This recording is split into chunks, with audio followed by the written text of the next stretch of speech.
Oi! Um belo dia eu postei um vídeo assistindo 500 Dias com Ela e vocês me recomendaram assistir o filme La La Land. Esse filme é mais recente comparado com os outros filmes de romance que eu assisti e muita gente assistiu essa coisa. Quer dizer, tem vídeo até do Leon e da Nilce assistindo isso, cara. Tem mais uma questão aqui, esse filme tá me perseguindo. Antes de fazer o vídeo de Glimpse of Us, eu trombei com um vídeo no YouTube chamado Glimpse of Us x La La Land. Ou seja, eu tinha que gravar esses dois vídeos, não tinha pra onde correr. Eu acho que eu tô sendo observado. Mas enfim, eu aluguei essa coisa aqui pelo YouTube mesmo e esse vídeo de hoje é basicamente uma review de La La Land. Review barra análise, mais uma vez, diante daquela minha situação do quase algo, né, dá pra entender, já virou regra nesse canal, né, vocês já sabem o que vai acontecer aqui hoje. Enfim, essa introdução aqui tá sendo gravada antes de eu assistir o filme, e depois que eu assistir essa coisa, eu volto.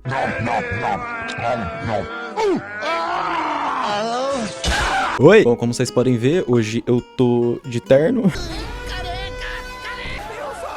Manual patrocina nós, por favor. Hoje eu tô com roupa social porque o assunto é extremamente importante. Que filminho, filho da...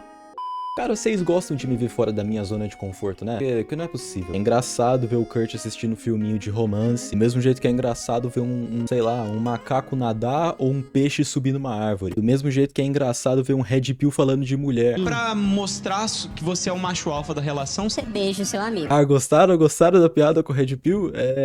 Cadê os 1 milhão de likes agora, hein? Eu fico impressionado porque tem um pequeno detalhe que eu acho que vocês não entenderam ainda. Ou eu não transmiti direito. Eu nunca fui de assistir filme de romance, nunca mesmo. 500 Dias com Ela foi justamente uma tentativa de fazer uma coisa fora da minha zona de conforto, alguma coisa que eu não tivesse acostumado a fazer pra ver qual é que é, tipo isso. Porque se esse canal fosse só de filmes que eu já gosto naturalmente, provavelmente só teria review de Jurassic Park. E que filmão, hein? Puta merda. O primeiro, tá? O Jurassic Park mesmo, não o Jurassic World, porque o Jurassic World é só ladeira abaixo, filho. Mas enfim, voltando pro que importa, eu realmente não tô acostumado a assistir filme de romance. Ou seja, se eu já não tô acostumado a assistir filme de romance, vocês acham mesmo que eu tô acostumado a assistir musical? La La Land não é exatamente um romance, tá mais pra drama. Aliás, que eu lembre, é realmente drama, que tá escrito lá, na internet e tal, na sinopse do filme.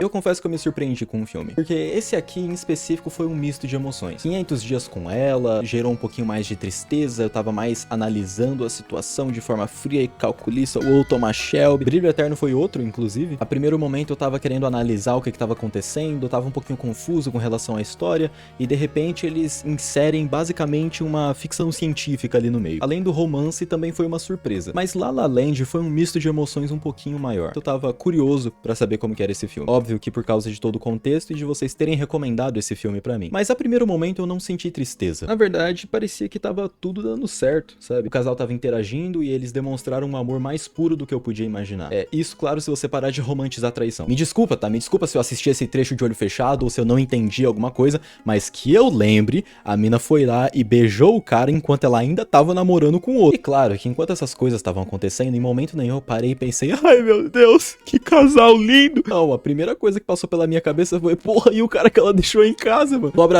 Sobra nada pro Beto. Eu tô suando porque tá tudo fechado nesse quarto, tem luz apontada pra minha cara. Me perdoa, tá bom? Me perdoa se eu estiver parecendo um porco. Isso aqui não é o normal, a menos que eu esteja na academia, ou na faculdade, ou em casa, ou em qualquer outro lugar. Mas voltando pra eles romantizando a traição. Enfim, como eu já não tava me identificando muito com os personagens, quando essas coisas começaram a acontecer, eu confesso que eu levantei uma certa barreira. Aí eu já tava assistindo como, que saco, viu? Esses filmes, malditos filmes de romance estão aprovando a traição. Ai, nossa, porque eu não sou feliz com meu namorado atual, tenho que trair ele. Ah, porque eu conheci um outro cara e eu amo ele demais. Você entende que esse tipo de coisa, quando você não consegue se conectar com o personagem, ela só vira um monte de bagunça? Parece mais que eles não estão conseguindo controlar um desejo ou não tem maturidade suficiente pra ir lá e terminar um relacionamento antes de começar outro. Eu não tô falando que eles têm que ignorar a paixão, a atração que eles sentem um pelo outro, mas o mínimo que você pode fazer é ser honesto com a pessoa que você já escolheu antes. Ó, desculpa, eu tô derretendo, cara, não tanquei, peguei uma camiseta mesmo. Ainda dá pra entender a seriedade do vídeo? Deixando tudo isso de lado, vamos falar agora sobre a história em si. La La Land é basicamente uma história de amor entre a Mia e o Sebastian. A Mia é uma atriz e o Sebastian é um pianista. Foco no jazz, inclusive, esse cara ama jazz. Os dois são completamente apaixonados pelo que eles fazem. E no começo do filme a gente vê que não foi um amor à primeira vista. Na verdade é como se os dois realmente estivessem completamente focados única e exclusivamente na própria carreira e não tivessem dando muito espaço pro amor ou não encontrassem pessoas que realmente valessem a pena. Um desses é o caso do Sebastian e o outro é o caso da Mia. A Mia não encontra ninguém que presta. Quero que conheça meu amigo Carlos. Oi! Carlos, essa é a Mia. Prazer.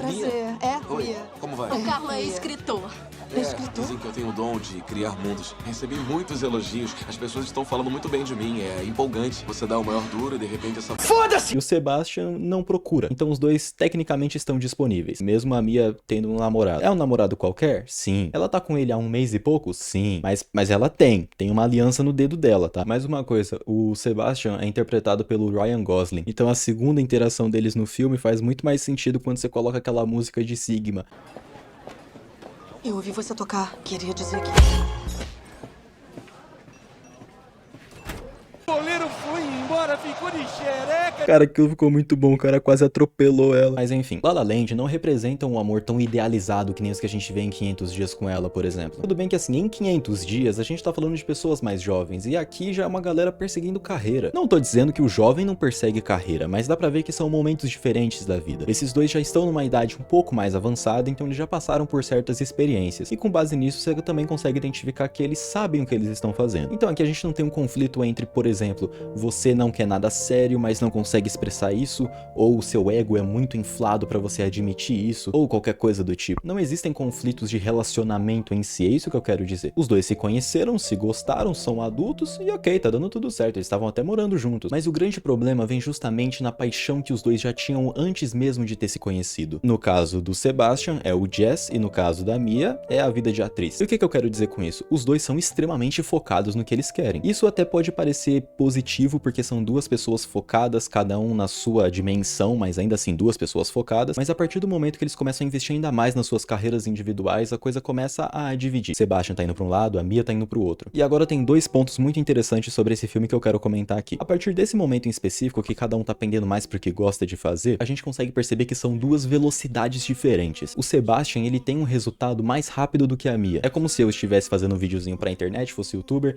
e tivesse uma parceira que tá fazendo a mesma coisa. E o meu canal tá crescendo mais rápido que o dela. Isso acaba subindo pra cabeça, não sobe? Ou não, ou eu tô ficando maluco.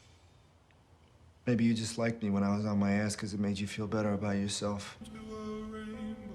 O Sebastian tem planos que ele faz justamente com essa ideia de ser pianista. Ele quer abrir o próprio bar, ele quer abrir o próprio boteco pra poder tocar as músicas que ele quer. Enquanto a Mia quer se tornar uma atriz de sucesso, ela quer viver disso. Isso culmina, claro, eventualmente na separação desses dois. Até por conta de algumas cenas que a gente vê ele chegando em casa muito tarde. A Mia já deitou pra dormir e o cara chega muito depois. Ela acorda bem cedo e ele não consegue acordar cedo porque na noite anterior ele tava trabalhando. Então são esses pequenos detalhes que mostram pra gente o que tá acontecendo. Mas, se fosse qualquer outro filme de romance, o relacionamento dos dois estaria aqui em cima uma hora e de repente iria começar a ruir completamente. O padrão que a gente vê nesses filmes é justamente que as pessoas começam a perder o interesse e automaticamente se tornam pessoas horríveis. Se essa história estivesse nos moldes de 500 Dias com Ela, por exemplo, o Sebastian teria um comportamento diferente do que foi apresentado aqui. E o que é que foi apresentado nesse filme? Interesse. O Sebastian quer sim manter esse relacionamento, ele sente sim atração por ela, ele quer continuar junto com ela. Só que a rotina dele não permite que ele se entregue totalmente pra Mia 100% do tempo. Ao mesmo tempo que um quer o melhor pro outro, eles também têm respeito por si mesmos e eles querem o melhor pra eles também. Eu desejo que você seja uma atriz de sucesso, mas não é por causa disso que eu vou parar de tentar ser um pianista de sucesso, o que é muito interessante e bem maduro. Eu acredito que esse filme funciona muito bem pra quem tá ali na faixa dos 25 até os 35 anos, pra falar a verdade. Já passou por algumas coisas, já entendeu algumas outras, amadureceu bastante, pelo menos na teoria, né? Eu espero que sim. E no geral, não teve tanta conexão assim comigo. Um moleque de 19 anos que nunca namorou, e ainda tá na faculdade, que tá tentando ficar famoso com um canal no YouTube, entende? Então assim, ao mesmo tempo que eu consegui me identificar com esse ponto em específico, porque eu tenho um projeto aqui na internet, eu tô tentando, eu tô lutando pra isso, eu não consegui conectar isso com uma outra pessoa que também tá passando pelo mesmo que eu, porque eu nunca tive essa experiência. Então eu confesso que esse filme não me tocou muito. Agora, qual que é o próximo ponto que eu quero falar pra vocês? Geralmente nessas análises de filme que eu trago aqui pro canal, eu tento trazer pra vocês o que eu tava sentindo enquanto eu estava assistindo o filme. Então aqui eu falo de cenas em específico que eu tava assistindo e como que eu tava me sentindo com relação a essas cenas. Porque essa visão, ela tá moldada justamente com o que eu tô enxergando a primeiro momento. Eu quero que isso fique bem claro. E o que eu quero dizer com isso é, pra ser honesto, eu tava achando esse filme bem chato. Não necessariamente entediante, tá? Mas eu tive que parar pra lavar uma louça enquanto eu tava assistindo ele no celular. Assim, diferente dos outros filmes que eu já trouxe aqui no canal, eu não consegui parar e assistir ele com um olhinho bem concentrado e ok, o que tá acontecendo aqui? Por isso que eu tô frisando bem o fato de que isso aqui não foi feito pra jovens que nem eu. Mas se eu realmente não me conectei com esse filme a primeiro momento, tudo isso caiu por terra quando chegou a última cena do filme. Já tava claro que esses dois iam seguir caminhos diferentes justamente por conta da paixão que eles tinham pelas coisas que faziam. E, como eu citei anteriormente, coisas que eles faziam antes mesmo de conhecer um ao outro. Então, ok, eles se separaram e o momento da despedida também foi bem bonito. Os dois basicamente se declararam um pro outro. E ok, cada um segue o seu caminho, anos se passam, mais pra frente ela já tá casada e com um filho e decide dar uma volta com o marido. Ela passa na frente do boteco do Sebastian, ele tá sentado numa cadeira da escola assim, tá com uma Itaipava na mão. Cara, eu não sei qual que é a palavra certa dessa coisa. Eu diria clube. Eu vou falar clube, tá? Eu espero que dê pra entender o que eu tô querendo dizer. Ela passa na frente do clube do Sebastian, ele conseguiu concluir aquele sonho de ser dono de um clube. Ela entra pouco antes de começar a apresentação dele com a banda nova, ele ainda tá apresentando cada um dos membros da banda, e no segundo que ele fita os olhos nela, que ela olha pra ele também, o cara se transforma. O clima muda completamente. Ele senta de frente pra aquele piano e começa com as teclas que ele já tinha mostrado pra Mia quando eles se conheceram. Conforme a música vai avançando, a gente tem um corte. A partir desse corte, a gente revê cenas do filme. É como se o filme estivesse passando de novo. Os pontos mais importantes estão passando por ali, só que dessa vez completamente diferentes. Se na primeira cena ele esbarrou na Mia, nessa segunda aqui, ele vai até ela e beija. Se na primeira cena ele não conseguiu aparecer naquela apresentação dela que era super importante, nessa cena ele aparece. E o teatro também tá lotado. Se em todas as outras cenas ele cometeu um erro, nessas aqui não. Anteriormente mostraram pra gente a Mia com o seu marido novo, que não é o Sebastian, mas nessa cena aqui, nesse corte, quem tá do lado da Mia é o Sebastian. E como eu não criei conexão nenhuma com esse filme, eu já tava procurando algum meme que dissesse eu não entendi nada, porque eu não tava entendendo nada. Até que, eventualmente, toda essa volta que o filme tá dando se encerra. E quando ela se encerra, a gente volta exatamente pra aquele lugar em que o Sebastian estava quando a Mia entrou lá no barzinho dele. Todas essas cenas que aconteceram agora estavam dentro da cabeça do Sebastian. Cara, o maluco passou anos sem ver essa mulher. No segundo que ela encontra ele de novo, sem dizer uma única palavra,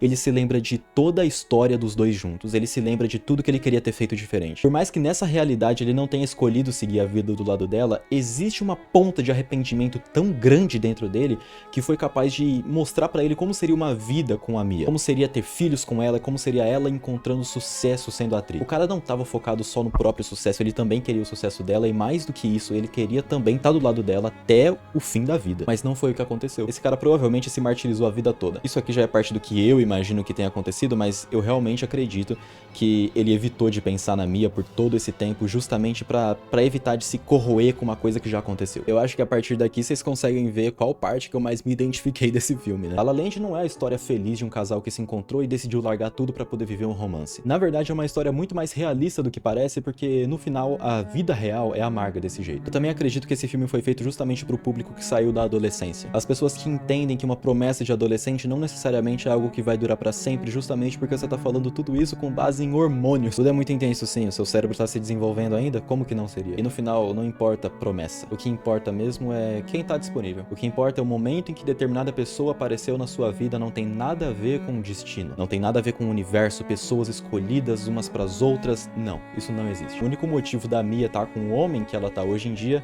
é porque não deu certo com o Sebastian. E ninguém é insubstituível. Absolutamente ninguém. Nem mesmo aquelas pessoas pra quem você fez cartinha de amor, tentou imortalizar em alguma obra, tipo um desenho, um quadro. Não, absolutamente ninguém é insubstituível. E essa visão pessimista nos é apresentada do jeito mais sutil possível. E particularmente eu não acredito que os produtores desse filme admitiriam que essa visão pessimista existe. Eu imagino que se fosse pra ter uma discussão com essas pessoas, com quem escreveu o roteiro dessa coisa, eles diriam só que La La Land é inspirado na realidade. Mas quer saber de uma coisa? A realidade é isso mesmo. É triste. Às vezes só tentar não é o suficiente. E conforme os dias se passam e você se depara com essa ideia de que certas pessoas são pra sempre, eventualmente a realidade vai bater a sua porta e você vai entender que não são. Mas eu vou dar uma colher de chá pros outros jovens que estão assistindo esse vídeo. Algumas pessoas são pra sempre sim, mas você não pode escolher quais são. As pessoas que são pra sempre simplesmente ficam. As coisas se encaixam e elas continuam na sua vida, mas nada te garante que eventualmente elas não possam mudar de ideia. E no final isso também fala muito sobre amor. Amar é justamente deixar ser vulnerável, abrir a porta da possibilidade do caos na sua vida e também abrir a porta da decepção, que pode acontecer e vai acontecer muitas vezes. Tipo aquele discurso do Rock, sabe? Não é o quanto você bate, é o quanto você aguenta apanhar. É quantos socos você aguenta levar e continuar de pé. Amadurecer é justamente isso. E entender que muitas vezes só o seu amor não é o suficiente. Porque pra um casal funcionar, você precisa de 2 pessoas. Bom, essa aqui foi a minha visão de La La Land. Eu acho que ela foi mais pessimista do que vocês estavam esperando. Mas no geral, essa é a visão que o meu quase algo me trouxe. Pelo menos depois dessas semanas de distância do que aconteceu. Se você é novo no canal, considere se inscrever, deixa um like, compartilha, isso sempre ajuda. A gente se vê no próximo vídeo e até mais.